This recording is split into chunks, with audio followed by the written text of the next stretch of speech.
Anantapuram Namburi wines దహనం కేసులో కీలక మలుపు చోటు చేసుకుంది. ఈ ఘటనకు బాధ్యులైన ప్రధాన నిందితుడు అఖిల్, అతని అనుచరుడు ప్రకృద్దీన్ పోలీసుల ఎదుట లొంగిపోయారు. మద్యం కొనుగోలు సమయంలో ఆన్లైన్ పేమెంట్ విషయంలో జరిగిన గొడవే ఈ దాడులకు కారణమని నిందితుడు అంగీకరించాడు. తన డబ్బులు తిరిగి ఇవ్వకపోవడంతోనే కక్షతో పెట్రోల్ పోసి నిప్పు పెట్టినట్టు వెల్లడించాడు. అయితే ఈ ఘటన వెనుక స్థానిక ఎమ్మెల్యే దగ్గుపాటి ప్రసాద్ ప్రమేయం ఉందంటూ షాపు యజమాని నంబూరి రమణ చేస్తున్న ఆరోపణలు ఇప్పుడు జిల్లాలో రాజకీయ ప్రకంపన సృష్టిస్తున్నాయి. వ్యక్తిగత కక్ష లేక రాజకీయ కుట్ర ఉందా అన్న కోణంలో పోలీసులు విచారణ వేగవంతం చేశారు.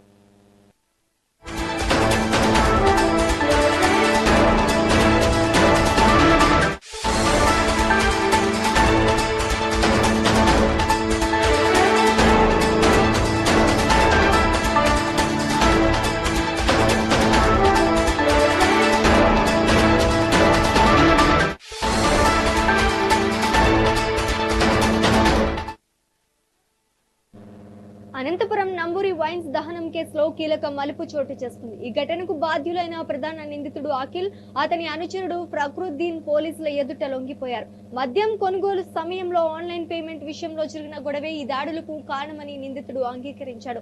తన డబ్బులు తిరిగి ఇవ్వకపోవడంతోనే కక్షతో పెట్రోల్ పోసి నిప్పు పెట్టినట్టు వెల్లడించాడు. అయితే ఈ ఘటన వెనుక స్థానిక ఎమ్మెల్యే దగ్గుపాటి ప్రసాద్ ప్రమేయం ఉందంటూ షాపు యజమాని నంబూరి రమణ చేస్తున్న ఆరోపణలు ఇప్పుడు రాజకీయాల్లో ప్రకంపన సృష్టిస్తున్నాయి. వ్యక్తిగత కక్ష లేక రాజకీయ కుట్ర ఉందా అన్న కోణంలో పోలీసులు విచారణ వేగవంతం చేస్తారు.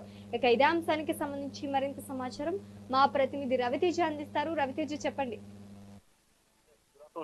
ఏదైతే అనంతపురం నగరంలో చోటు చేసుకున్న నంబూరి వైన్స్ కి నిప్పు పెట్టిన ఘటన సంచలనంగా మారింది. ఏదైతే ఈ వైన్స్ షాప్ ఓనర్ ఎవరైతే ఉన్నారో నంబూరి రమణ, అలాగే గతంలో లాటరీల విషయంలో కూడా ఎమ్మెల్యే దగ్గుపాటి వెంకటేశ్వర ప్రసాద్ కి అలాగే నంబూరి రమణకి చిన్నపాటి గొడవ వివాదం జరిగిందని చెప్పేసి అప్పట్లో చాలా పుకారు షికారు చేస్తే, అయితే ఇదే తరుణంలోనే గతం నుంచి కూడా ఎమ్మెల్యేకి అలాగే నంబూరి రమణకి చిన్న గొడవలు ఉన్నట్టు తెలిసింది. అయితే ఇదే విషయం పైన గత 4 రోజుల క్రితం ఏదైతే అనంతపురం నగరంలో ఉన్న నంబూరి వైన్స్ కి గుర్తు తెలియని వ్యక్తులు పెట్రోల్ పోసి నిప్పు పెట్టారు. అయితే ఈ తన షాపుకి ఎమ్మెల్యే దగ్గుపాటి వెంకటేశ్వర ప్రసాద్ ప్రోద్బలంతోనే తన అనుచరులు తన షాపుకి నిప్పు పెట్టారని చెప్పేసి కూడా Namburi wines owner Namburi Ramana media ముఖంగానే ఆరోపణలు చేశారు. ఏదైతే దీనిపైన పోలీసులు తీవ్రంగా ఎంక్వైరీ చేశారు. అయితే ఇందులో ప్రధానంగా ఉన్న మోహన్ అనే వ్యక్తి గత 2 రోజుల కిందమే పోలీసులు అదుపులోకి తీసుకున్నారు. అయితే ఈ రోజు మధ్యాహ్నం 12 గంటల సమయంలో మరో వ్యక్తి ఎవరైతే నిప్పు పెట్టిన వ్యక్తి నిందితుడు అఖిల్ ఉన్నాడో, అఖిల్ కూడా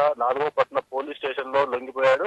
అతనితో పాటు బాబా ప్రకృతి అనే వ్యక్తి కూడా లొంగిపోయినట్లు సమాచారం ఉంటుంది. అయితే వైన్ షాప్ వద్ద ఆన్లైన్ ట్రాన్సాక్షన్ జరిగింది. అయితే డబ్బులు ఇచ్చినప్పటికీ ఆన్లైన్ జరిగినప్పటికీ ప్రాసెసింగ్ పడిందా లేదా అన్న విషయంలో చిన్నపాటి వివాదం చెలరేగింది. అయితే ఆన్లైన్ లో డబ్బులు పడినాయి, క్యాష్ వెనక్కి ఇవ్వాలని చెప్పేసి కూడా వైన్ షాప్ వాళ్ళతో గొడవ పడినట్లు చెప్తున్నారు. అయితే డబ్బులు వెనక్కి ఇవ్వలేదన్న అసహనంతోనే అర్ధరాత్రి సమయంలో గోన్ సంచులకి పెట్రోల్ పోసి వైన్ షాప్ ని నిప్పండిసినట్లు కూడా నిందితుడు అఖిల్ అయితే పేర్కొన్నారు. అయితే ఇదంతా కూడా చిన్నపాటి విషయం అయినప్పటికీ వైన్ షాప్ ఓనర్ ఎవరైతే నంబూరి రమణ ఉన్నారో ఎమ్మెల్యే దగ్గుపాటి వెంకటేశ్వర ప్రసాద్ తనని టార్గెట్ చేసి తనకి వైన్ షాప్ విషయంలో తన అనుచరులే నన్ను ఇబ్బంది పెడుతున్నారు, తన అనుచరులే నిప్పు పెట్టారని చెప్పేసి కూడా ఆరోపించడంతో పెద్ద ఎత్తున దుమారం రేగింది. అయితే ఈ పరిణామం చోటు చేసుకున్న 4 రోజుల్లోనే ఈ కేసులో పోలీసులు పురోగతి సాధించారు. అయితే ఎవరైతే నిందితుడు అఖిల్ ఉన్నారో అయితే ఈ ట్రాన్సాక్షన్ విషయంలోనే లేకుంటే ఎమ్మెల్యే దగ్గుపాటి హస్తం ఉందా అన్న కోణంలో పోలీసులు విచారణ చేపట్టారు. Sreeja, right, thank you for the update Raviteja.